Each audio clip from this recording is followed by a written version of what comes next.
A nossa conversa agora no Start 98 News é com o deputado estadual Enis Cândido, do Republicanos, vice-líder de governo, um deputado com votação principalmente baseada na região do Vale do Rio Doce, Governador Valadares e adjacências, vou chamar assim.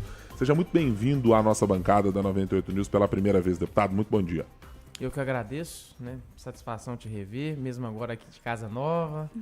Eu agradeço o espaço aqui a 98 e tomara que o nosso bate-papo aqui possa ser bom e esclarecedor, né? Que é isso que o ouvinte e quem está nos assistindo quer, né, da gente aqui. E falando para Minas Gerais, que é o nosso intuito principal aqui na 98 News. Deputado, primeiro eu preciso tratar da discussão que é a mais importante para este momento na Assembleia, que é o Propag. A discussão foi alocada primeiro na solução ajustada pelo governo e acordada com a Assembleia, de primeiro discutamos Codemig, Codenge e tudo que parecia e parece ser mais factível de ser levado ao governo federal numa federalização. E a outra parte está colocada para a CEMIG, para a Copasa, e por enquanto as coisas não estão andando, possivelmente como o governo gostaria. Já o governo está trabalhando com tudo resolvido, é assim, está só aguardando agora que o governo federal apareça, diga Codemig vale isso, as coisas vão ser assim, ou ainda vai ter muita dificuldade na avaliação do governo para lidar com o CEMIG e Copasa? Você já veio já com o pé na porta, Exatamente. Né? Vamos lá.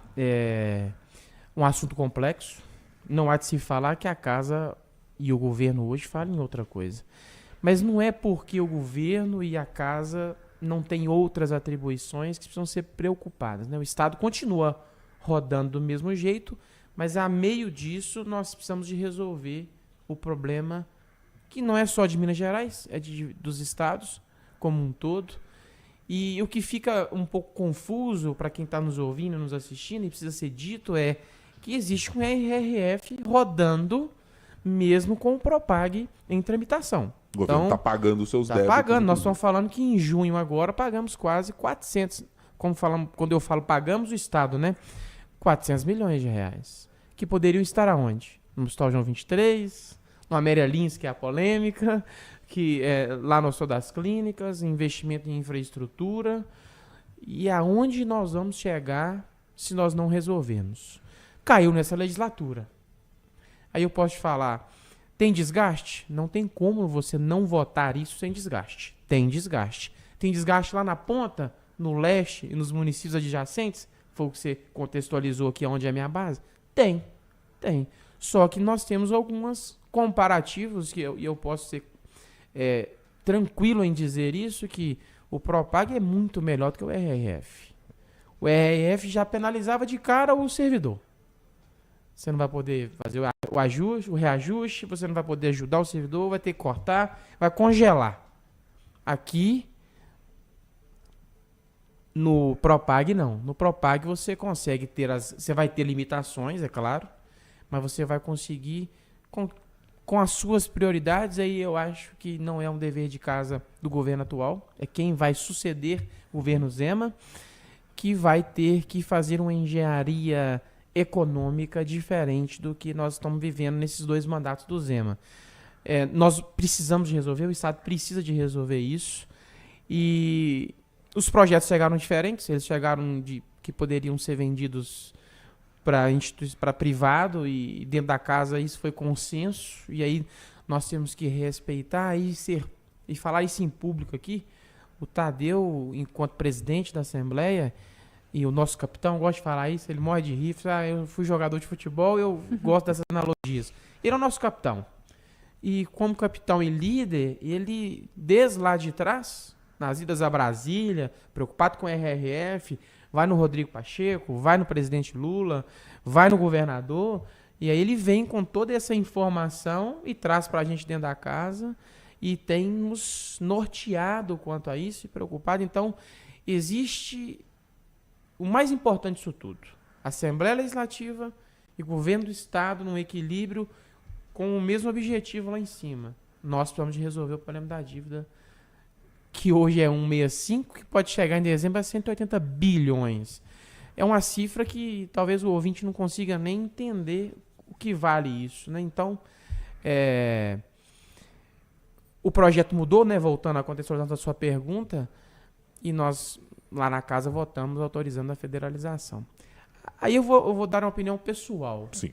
Eu fiz um comparativo macro de tramitação e de vice-líder e pessoal do deputado Enes. Eu acho que nós devíamos ter deixado o governo fazer uma conta diferente. Porque talvez a federalização vai me dar 10 bi e eu poderia ter 12 bi no privado. Nós estamos falando de 2 bilhões que influencia numa conta que o governo, com todo respeito, ele tomou para si um objetivo. Ó, eu preciso de juntar tudo que eu posso. Algumas coisas podem ir mesmo, outras coisas, se pudesse ficar era bom, mas não vai ter jeito de ficar, porque o problema é grave. Eu preciso de 20% da minha dívida aqui, conta de padaria mesmo, né? Isso vale isso e vale aquilo. Eu tenho 20% da dívida, nós estamos falando aí de 34, 35 bi. Aí sim eu consigo respirar, aderir, entregar e ver como é que eu vou pagar esse restante nos demais anos para frente. Vou te interromper para lhe perguntar sobre a expectativa sobre derrubada dos vetos, porque o vice-governador recentemente fez o condicionamento, especificamente para o servidor da segurança pública, de que não derrubar vetos específicos, não tem possibilidade de que isso aconteça. Há acordo das bancadas, eu vou para além da de Minas, para a derrubada do veto. O senhor vê isso no horizonte como algo seguro de ser esperado? Não, hoje, na data de hoje, nessa quarta-feira, são reuniões de líderes, são sentadas de muito cafezinho ainda, como um bom mineiro gosta, para ver se a gente não tem consenso ainda hoje, mas está caminhando, porque isso faz parte paralelamente do que nós estamos discutindo. Então eu não consigo te dar essa segurança hoje aqui nessa entrevista, nessa quarta-feira pela manhã. Mas é um assunto melindroso, grave e necessário. Né? Eu acho que esses 3 termos são os termos que a gente contextualizaria bem essa sua pergunta. Deputado, queria lhe perguntar agora sobre uma questão importante para Minas Gerais. O senhor tem um projeto especificamente para tratar da criação, e eu vou chamar aqui popularmente de um cadastro que seja capaz de colocar dentro da saúde o prontuário e as informações das pessoas todas disponíveis. Na semana passada, o senhor fez também uma discussão na Assembleia sobre como as pessoas deveriam ser, uma tentativa de mantê-las na mesma região para conseguir o atendimento e fazer uma calibragem melhor de para onde vai a pessoa que está sendo atendida, ou no Vale do Jequitinhonha, ou no Vale do Rio Doce, onde quer que seja. E eu estou falando de coisas que me parecem ser muito simples. Né? Olhando a grosso modo, deveríamos ter isso já organizado no estado de Minas Gerais, em quaisquer outros estados, que é ter uma base de dados comum que seja capaz de fazer isso. Por que não temos e por isso a iniciativa do projeto? Vamos lá. Sendo sucinto, breve, mas objetivo na clareza da informação. Sua pergunta é bem pertinente. Parece que já existe. Hoje o Estado e o paciente, aí eu vou dar o exemplo aqui do paciente Guilherme, ok? Uhum. O paciente Guilherme mora em Belo Horizonte e vai ser atendido no João 23 hoje, ok? Então, tropeçou aqui na Rádio 98, quebrou o punho.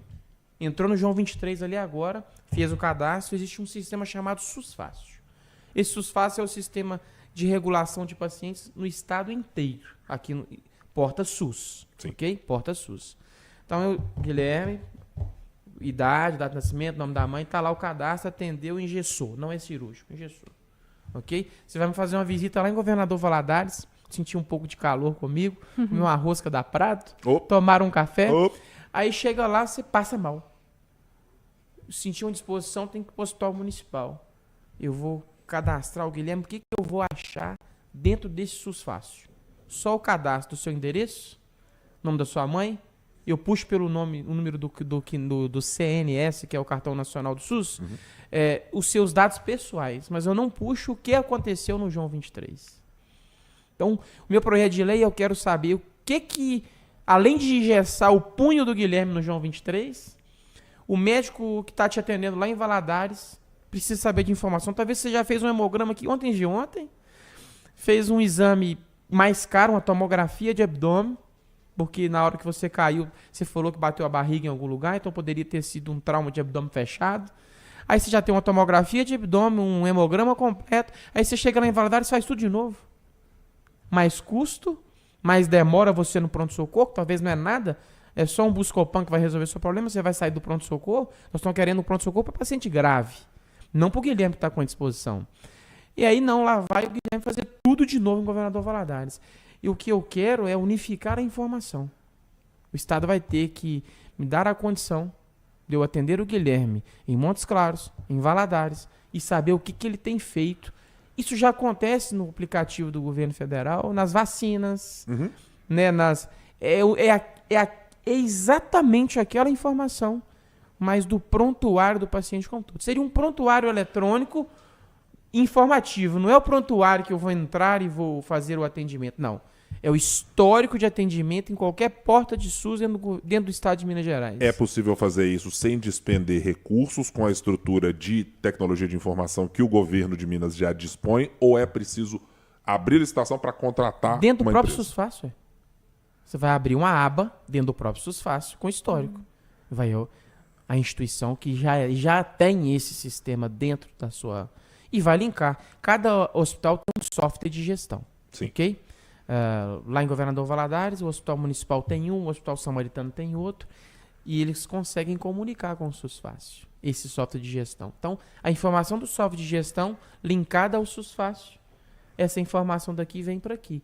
Lógico, respeitando a lei de proteção de dados, quem vai ter acesso é aquele médico, que é quem precisa ter, ok? Com o seu CRM e o seu nome no login lá na frente deu algum problema de vazamento de informação, qual médico que entrou na informação do Guilherme? O projeto preocupa com tudo isso, mas eu quero diminuir custo, dar celeridade ao atendimento seu no pronto-socorro, porque se você não está ali, não é um paciente daquele pronto-socorro, eu quero que você saia o quanto antes e o pronto-socorro diminua a quantidade de pessoas ali para que ele fique apto a atender pacientes graves. Ainda falando sobre saúde, deputado, a gente está falando sobre um projeto de lei. Eu queria trazer um projeto de lei que foi sancionado, que foi um projeto que trata sobre cuidados paliativos no âmbito do SUS. Eu queria entender um pouco mais da parte do senhor, como que esse cuidado ele vai entrar dentro do SUS aqui em Minas Gerais. E exatamente voltando um pouco no ponto do que o Ibra trouxe para a gente, o Estado precisa de recursos a mais para poder fazer com que esse projeto de lei, com que essa lei agora funcione efetivamente dentro do SUS? Um pouco tímido ainda, mas esse serviço já existe nos hospitais Sim. dentro de Belo Horizonte, por exemplo, aqui. O que o projeto fez? Quando a pessoa, né, e o ouvinte pode até, que está nos ouvindo, vai entender isso. Cuidado paliativo, as pessoas acham assim, esse paciente está quase morrendo e ele precisa de um cuidado diferenciado. É mais do que isso. Quem precisa de cuidado é quem está ficando. Quem está indo precisa de conforto para não sentir dor, psicológico, porque eu faço, principalmente paciente com câncer. Os pacientes com câncer, ele está indo ali, ele faz uma última internação de 5, 7, 10 dias. Ele já sabe que ele não vai conseguir sair daquela última internação. E esse paciente precisa de um tratamento humanizado dentro desses 7 a 10 dias. Mas e uma família que tem uma criança, que tem um adolescente, que tem um esposo ou esposa, uma família que precisa de tratamento? O que eu fiz com esse projeto? Eu acrescentei mais especialidades na equipe multiprofissional. Faltava algo dentro da equipe. E aí eu fiz com que a equipe ficasse completa agora. Agora o time está completo. O projeto é esse. Aí você me perguntou sobre custo. Esse profissional já existe dentro do hospital. Uhum. O que precisa é ser descentralizado para trabalhar nesse setor. Então, eu tenho um assistente social que não estava na equipe, agora ela vai estar na equipe. O que o assistente social vai fazer? Porque a gente vai, só precisa de psicólogo. Não, precisa da fisioterapeuta, saber lidar, saber encostar no familiar, no paciente, olhar para o paciente e para o familiar. Tem toda uma contextualização de universo do cuidado paliativo. Familiar, paciente. Então, eu completei o time, fiz com que o tratamento ficasse mais humanizado e com a estrutura que já existe hoje, você consegue melhorar o serviço. O que vai dispendiar recurso? É o aumento de leito. Porque é uma tendência que só vai aumentar. Aonde eu tenho 10 leitos, daqui a pouco eu vou ter que abrir mais 10 leitos. Porque eu, que tenho um paciente doente, meu familiar, eu quero ele naquele setor lá. Eu não vou querer minha mãe ou meu pai ou meu irmão num setor junto com o tratamento clínico lá no outro setor do hospital. Não quer dizer que lá a equipe não vai atender ele não, ok? Mas aqui tem um universo do paliativismo com a equipe completa. Saiu o psicólogo, entrou o assistente social, o médico já vem com um olhar diferente, o medicamento. Para que eu vou entubar esse paciente se ele não tem prognóstico? Como que eu aviso a família que não vai entubar? Ah, mas como assim você não vai entubar? Você está escolhendo se meu pai morre ou não? Não, não é isso. Aí o médico vai explicar, a psicóloga vai explicar, o enfermeiro que é a todo tempo, o técnico de enfermagem. Então, era um olhar de completar o time que precisava e é um caminho sem volta dentro das unidades hospitalares, não só em Minas Gerais, mas como todo o Brasil. Deputado, deixa eu lhe perguntar agora sobre o mandato. O senhor chegou como um deputado, está no seu primeiro mandato, passou a ocupar o posto de vice-líder de governo, mas eu vou perguntar para quem está representando a região que o senhor está. Eu me lembro da nossa primeira conversa e havia uma série de demandas de vários dos deputados estaduais, olhando, por exemplo, o problema de estradas. O quanto a conservação era uma dificuldade, e é uma dificuldade de caixa para o governo, evidentemente. Chegando a este momento do governo Zema, o deputado estadual Enes Cândido vê o que o governo não cumpriu ou precisa cumprir ainda, o que é que lá na ponta, lá na sua região, lá em Valadares, o que é que ainda o governo tem capacidade de entregar até o final da gestão Zema e que ainda não foi feito? É lógico, nós estamos aí 1 ano e meio do mandato do governador Zema. Mas que deve se encerrar no começo do ano que vem, porque o governador já disse que deixa... Isso é você que está falando, ok? Não é o vice-líder. Tudo bem. Mas eu estou com uma sensação de dever cumprido na cobrança de fiscalizador, e claro, sou da base do governo, de ter sido atendido nas demandas da minha região. Então, lá atrás, naquela primeira entrevista, lá com acho que 90 dias de mandato, nós tínhamos 2 principais objetivos, quando eu cheguei aqui na Assembleia. O primeiro, que era o primordial, era o retorno, a retomada das obras do Hospital Regional de Valadares, com perspectiva de retorno, término e inauguração. Não era só fingir que voltaria e daqui a pouco inventasse um novo problema. Não, nós conseguimos isso, a obra está a todo vapor lá. O governo entrega ela no segundo semestre do ano que vem. E vai ser um ganho para aquela região. Vão ser mais de 220 leitos anexados dentro do processo porta de entrada do SUS ali no leste. Então são 82, 84 municípios ali sendo atendidos, e aí nós vamos mudar a forma da porta de entrada, o que cada um vai ter como função. É um investimento lá do Acordo de Brumadinho, que foi vinculado, guardado em conta, e o problema é que era recurso, não é mais. Teve o imbróglio jurídico, que foi destravado ano passado. A obra só não está mais rápida por falta de mão de obra. Valadares tem aquele problema de pessoas que vão para os Estados Unidos, falta mão de obra, que não é só lá hoje também, aqui em Belo Horizonte, em toda Minas Gerais nós estamos com esse problema, mas ela poderia estar mais avançada porque tem recurso para ser medido e pago, mas não tem mão de obra para execução. O hospital está lá, a obra está terminando, os equipamentos estão sendo adquiridos pela Secretaria de Estado paralelamente, a licitação de quem vai gerir o hospital já ocorreu, ou seja, o Estado fez 3 frentes de trabalho para que isso ocorresse. Esse é o primeiro ponto. E a duplicação, realmente a concessão saiu. Quem está vindo de carro hoje na 381 está passando um pouco de raiva, porque tem muito SIG e PARE, mas que nós vivamos aí alguns anos de SIG e PARE, mas que essa duplicação sai. A conservação da BR já é outra, não tem mais buraco. Hoje você consegue vir de Valadares a Belo Horizonte sem buraco. Boa sinalização, limpeza nas laterais. Então, eu criei a frente parlamentar da BR-381 aqui na Assembleia. Fico muito satisfeito. Esses eram os 2 problemas macros regionais que nós tínhamos para resolver. Como um bom mineiro do interior, da base, a gente sempre quer mais para a região da gente. Então, o que eu quero do governador Zema é que ele, desse governo, que consiga entregar... Se ele conseguir entregar o hospital com garantia de custeio, porque está todo mundo falando assim, eu quero que abra. Agora, quem vai custear? De onde vai vir esse recurso pós-Propag? É um dever de casa.